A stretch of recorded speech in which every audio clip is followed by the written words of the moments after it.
Halo sahabat pemirsa, dimanapun kalian berada. Salam damai dalam kebijaksanaan. Kami, masyarakat dari Nusa Tenggara Timur, NTT, masih perlu untuk mengetahui lebih banyak lagi tentang agama, perdukunan, mistik, gaib, dan sulap-sulap yang ada di Indonesia. Kami di sini memang juga sering dibodoh-bodohin oleh banyak pihak yang mengaku wali-wali agama, dukun-dukun cabul, tukang jual obat, dan masih banyak lagi yang lainnya yang membuat masyarakat di NTT sering menjadi bingung. Ya, membuat bingung. Maklumlah karena kualitas pendidikan di NTT masih terlalu rendah jika dibandingkan dengan daerah lainnya di Indonesia, hingga mencapai juara ketiga untuk kualitas pendidikan terendah di Indonesia. Dan hal itu juga yang membuat perekonomian di NTT menjadi buruk hingga mencapai posisi ketiga termiskin di Indonesia. Waduh, memang parah. Karena itu bangkit dari kebodohan dan kemalasan. Kita buktikan kepada menteri yang bilang NTT bodoh itu bahwa kami akan bangkit karena kamu mati. Kita terima kasih ke menteri itu satu saat. Karena kamu mati kami, maka kami bangkit, kami sejahtera, dan kami cerdas. Terima kasih atas mati itu. Itulah bentuk marahnya orang NTT. Jangan mati menteri itu. Buktikan kalau kita pintar dan kita sejahtera. Terima kasih. Oleh karena itu, kami masyarakat NTT ingin bangkit untuk melawan kemiskinan dan kebodohan yang ada, dan ingin tunjukkan kepada dunia bahwa kita juga bisa. Melalui channel ini, kami tidak akan membuat pernyataan, tetapi kami akan melontarkan banyak pertanyaan kepada pihak-pihak yang merasa bertanggung jawab demi memajukan kesejahteraan umum dan mencerdaskan kehidupan bangsa, karena kami di sini adalah juga bagian dari masyarakat bangsa Indonesia. Nah, kalau Dr. Richard di konten-kontennya kan membongkarnya krim yang abal-abal. Iya. Kalau saya membongkarnya praktisi yang katanya ngakunya supranatural, ngakunya dukun tapi abal-abal. Abal-abal, sama lah ya. Kita dimusuhi dengan orang-orang yang abal-abal. Nasibnya juga sama, dilaporin juga. Dilaporin juga, tapi ya itu hal yang wajar bagi saya, karena kalau kita lihat dari perjalanan nabi-nabi dulu juga diperangin kan. Awalnya dulu gitu, dokter. Saya awalnya mikir, kok nih nabi-nabi ini kan baik-baik nih. Kok diperangin di zaman-zamannya ya? Dulu saya bikin pertanyaan gitu tuh. Kenapa kalau orang baik diperangin? Nah, sekarang mungkin dikasih jawaban nih. Jawabannya, karena rezeki mereka kita rusak, bro. Iya. Dan sebenarnya nggak ada yang salah kan dengan merusak rezeki mereka. Iya. Karena rezeki mereka itu yang salah. Iya, enggak. Dan ada alasannya. Ternyata menyampaikan kebenaran di tengah kejahatan yang menyebabkan para nabi-nabi ini diperangi. Dan kita juga gitu. Masalahnya, masalah gini, banyak yang bilang, kok bersuara sih, kok berani-beranian aja gitu. Karena kalau misalkan kita biarkan, kejahatan tuh makin besar. Karena kejahatan besar ini bukan karena banyaknya orang jahat, tapi diamnya orang-orang baik kan. Ini juga sebenarnya kita tuh harus malu loh sebenarnya. Apa? Di negara-negara Amerika itu nggak ada orang seperti Marcel, nggak ada juga orang seperti saya. Kenapa? Karena pikirannya sudah terbuka, sudah semaju itu. Iya, betul. Dan karena level pendidikan kita itu masih kalah dengan orang Amerika, makanya masih ada orang seperti kita. Iya, betul. Mungkin gara-gara ada Marcel nih, 10 tahun lagi Indonesia sudah lebih maju nih, nggak ada lagi yang namanya praktek perdukunan yang abal-abal tadi. Semoga ya. Jadi kayak Amerika kan kita kan. Amin. Tapi kan dimulai dari ya kita ini yang bisa kita lakukan cuma edukasi. Iya, edukasi bener. Karena kita orang biasa kan, nggak bisa kayak kalau ngelaporin ya itu harus korban kan. Terus ya satu-satunya yang kita bisa upayakan untuk Indonesia, membantu Indonesia mencapai tujuannya, yaitu mencerdaskan bangsa Indonesia ya. Ini edukasi melalui edukasi, bongkar modusnya. Iya. Kita nggak mungkin nangkepin. Dan bongkarnya harus berdasarkan bukti. Betul. Begitupun ilmu merah. Saya nggak pernah ngomong, wah ini palsu, terus nggak ada buktinya. Nggak pakai data. Nggak pakai data, ya. Saya praktekin. Contohin lagi. Iya, contohin. Saya kasih lihat nih zat kimianya ini gitu. Lah saya mah lengkap, kan udah lengkap banget gitu. Kita berharapnya masyarakat Indonesia bisa nangkep nih. Gitu. Bisa lebih percaya karena ada buktinya. Iya, that's right, betul. Dengan kata-kata sulap merah, dukun cabul dan dukun itu penipu, otomatis ada penurunan. Penurunan dari mana? Baik itu dukun oknum dukun, baik itu dukun yang aslinya dukun, otomatis menurun. Tapi itu sebentar, sebentar itu nggak lama. Penghasilan ya menurun, penghasilannya. Penghasilannya menurun. Karena dari pihaknya Mas Udin, Polda Jatimnya daripada buat laporan-laporan drama begini, mendingan buat arena pembuktian aja. Tapi Mas Udinnya nggak mau dengan berbagai alasan gitu. Kalau menurut pengakuan dari Polda Jatim, ya udah saya mah cuma ditanya maksudnya apa nih buat video ini ya tentang yang laporan itu ya, yang saya membongkar tisu bakar tisu tanpa api. Tapi Ya, saya bilang edukasi. Tapi tetap Di sini, kami ingin lebih fokus pada bidang spiritual atau rohani. Karena bidang tersebut sangat berkaitan erat dengan agama, hal-hal mistis atau gaib, perdukunan, dan mencakup keseluruhan ilmu pengetahuan yang ada. Seperti yang dikatakan oleh Dr. Richard Lee, bahwa ilmu kedokteran itu terus berkembang dan masih ada bagian yang unknown bagi para dokter. Iya. Itu unknown. Anon. Oh. Unknown. Jadi dunia kedokteran tuh bukan artinya tuh semuanya sudah. Serba tahu. Oh. Bahkan di dunia kedokteran pun ada yang hari ini kita ngomong oke, 2 tahun lagi nanti dicabut. Iya, berubah ya. Nah, kayak ranitidin contohnya. Dulu kan boleh tuh, terus dicabut. Kayak gitu punya. Jadi dunia kedokteran ini kan bergerak terus sebenarnya. Kayak kejang-kejang pada anak itu masih ini kan tanda tanya ya. Nah, Penyebab ada yang bilang keturunan, tapi faktanya nggak ada unknown keturunan. loh. Iya. Unknown loh. Kita nggak bisa ngomong, Iya, bisa iya. ngomong. Itu namanya unknown, tidak Iya, diketahui kayak gitu punya. Jadi, nah mungkin ini yang dimanfaatin oleh Iya. Karena medis masih terbatas juga, masih terus dipelajari mungkin kan ya penyebab-penyebabnya itu. kalau menurutku selagi itu namanya medis ya, dunia medis ini kan dunia pembuktian. Iya, iya. Dan sampai kapanpun juga pasti akan tetap ada yang namanya unknown. Oh. Nggak akan bisa terbuka tabir 100%. Oke. Apakah mungkin ilmu pengetahuan rohani juga terus akan berkembang karena masih banyak hal yang unknown dalam cerita-cerita keagamaan sehingga hal tersebut dibilang gaib? Sihir percaya. Yang saya nggak percaya perdukunan. Perdukunan itu kan semua agama itu mewajibkan untuk percaya hal gaib. Surga, neraka, Tuhan, malaikat, jin, sihir, dan sebagainya. Tapi perlu diingat juga semua agama melarang keras perdukunan. Ini gitu. Semua agama itu mewajibkan mempercayai hal yang gaib. Semua saya yakin. Itu iya. Saya yakin Itu semua agama iya. itu. Ya. Dukunnya gimana? Kita memang umat beragama ini tidak boleh percaya sama dukun, hanya percaya ada yang gaib. Ya, setuju. Oke.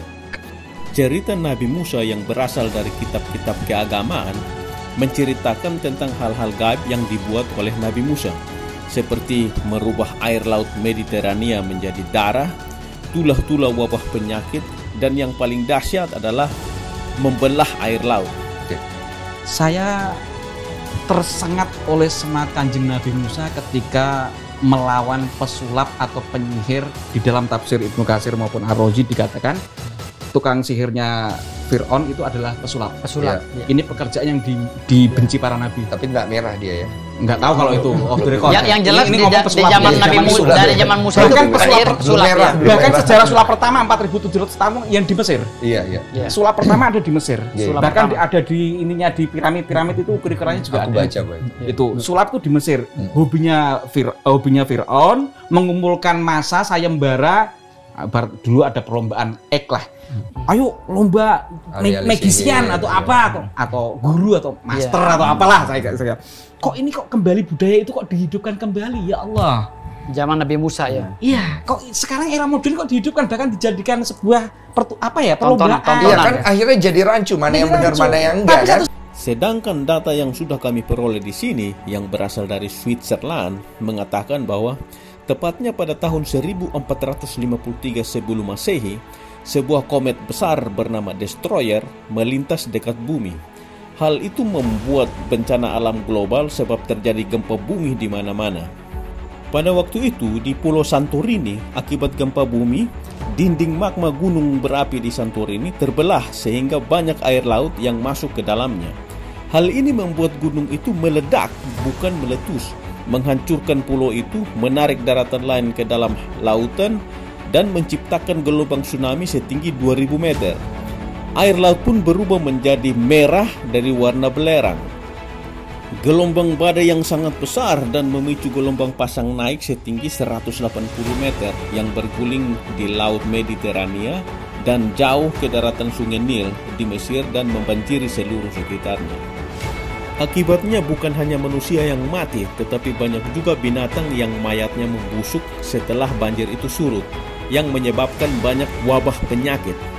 Gelombang banjir itu berputar kembali mundur, mendorong kembali melintasi Laut Mediterania dan menuju ke arah timur laut, membanjiri daratan Suriah. Nabi Musa memang hidup pada waktu periode yang sama. Nabi Muhammad juga pedagang, tapi juga berdoa. Kenapa Nabi Muhammad nggak cukup berdoa saja? Itu Nabi loh. Ini dalam hal ini masalah Islam ya. Begitu juga Nabi Isa. Nabi Isa versi kami.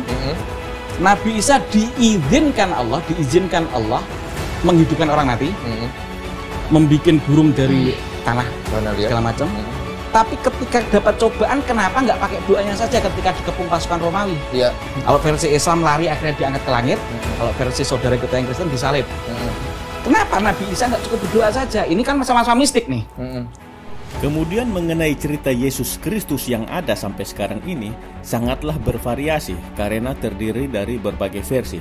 Ada versi dari Islam, versi dari Kristen, dan bahkan ada juga versi-versi lain dari sekte-sekte agama tersebut. Namun baru-baru ini ada versi lain lagi yang berasal dari kitab Talmud Immanuel, yaitu naskah yang ditulis oleh Yudas Iskariot yang berisi ajaran Immanuel yang asli, yang ditemukan pada tahun 1963 oleh seorang warga Switzerland dan seorang pendeta asal Yunani di dalam gua bekas kuburan Immanuel di Hakaldama, Yerusalem, Israel. Dan kitab Talmudnya sudah bisa dipesan beli di Switzerland. Nah sekarang karena banyak versi cerita yang ada, jadi mana yang harus kita percaya dan yakini?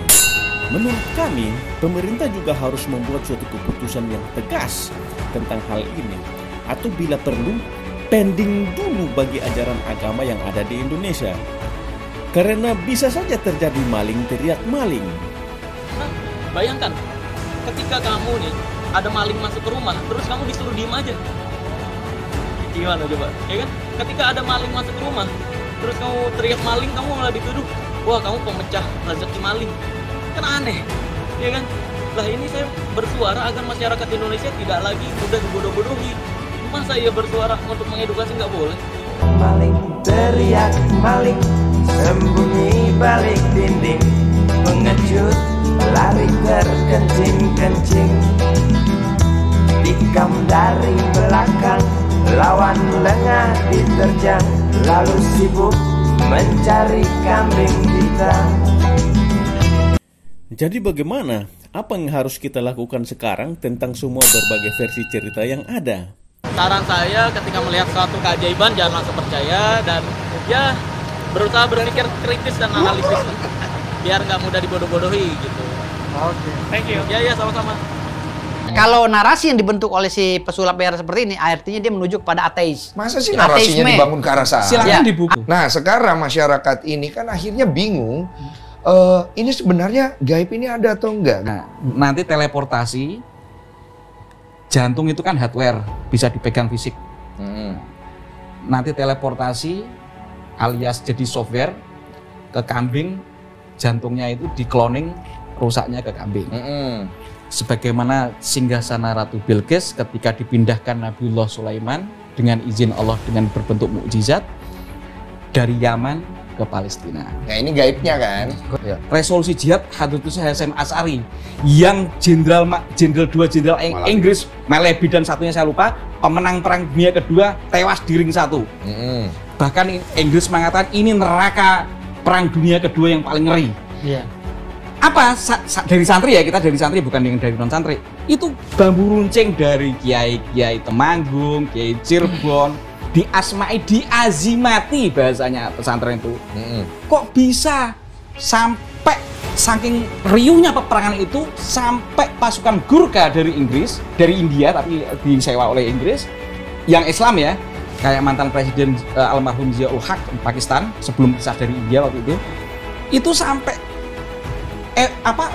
membelot dari pasukan Inggris. Saking ngerinya, histerisnya, karena bambu runcing itu ada yang terbang, ada yang ini.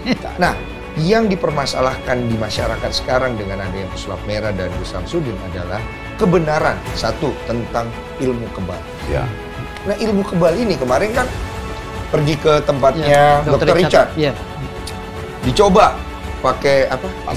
Jarum. Yang dilihat di situ nggak berani. Begitu banyak alasannya dan segala macam. Jadi jatuhnya rancu kan. Iya.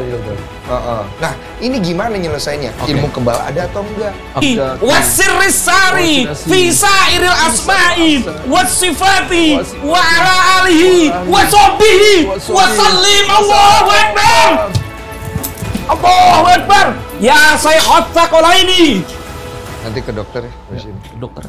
Khawatirnya ini menjadi sebuah ruang yang dimenangkan oleh Marcel. Ya itu kan gagal kan? Gagal kan? Udah akhirnya terbelek dan Bang Densu juga akhirnya membayar biaya pengobatannya 4,6 juta. Gitu. Iya, gagal kan? Kebelek punggungnya. Dan, ya berusaha berpikir kritis dan analisis biar nggak mudah dibodoh-bodohi gitu. Oke. Thank you. Ya sama-sama. Itulah yang saya bilang tadi, dengan stigma yang dikembangkan oleh si pesulap merah ini, akhirnya kita berpikiran bahwa goib itu akhirnya nantinya tidak ada. Buat apa? Akhirnya ini masuklah ajaran komunisme dan ateisme gitu loh. Karena tidak percaya sama Tuhan sama sekali kalau ateis gitu loh. Oke, tahan dulu. Kalau kita bicara goib, saya yakin semua orang percaya kalau kita lihat kebesaran tanda-tanda Allah di dunia. Dengan adanya siapa yang gerak kita? Dengan adanya kehidupan ada kematian, ya kan? Itu semua ada tanda-tandanya. Tapi pertanyaannya sekarang menjadi seperti ini. Goib itu sampai di mana sih hubungannya dengan manusia? Dan sebisa apa manusia mewakilkan goib itu sendiri? Kalau di nabi-nabi kita tahu Nabi Musa melakukan suatu mukjizat, ya kan, atas izin Allah kepada para penyihir-penyihir Firaun. Pesulap-pesulap Firaun. Dia mengeluarkan dari tongkatnya itu ular beneran dan memakan ular-ular mereka seperti itu kan. Campuran kimia. Betul. Nabi Yunus masuk ke dalam perut ikan paus berhari-hari kok masih hidup. Oke? Kemudian Nabi Ibrahim dan selanjutnya semuanya punya mukjizatnya yang tidak sampai ke nalar kita. Pertanyaannya, apakah manusia di luar Nabi mampu melakukan hal gaib itu dan batasannya sejauh mana? Kebal masuk nggak?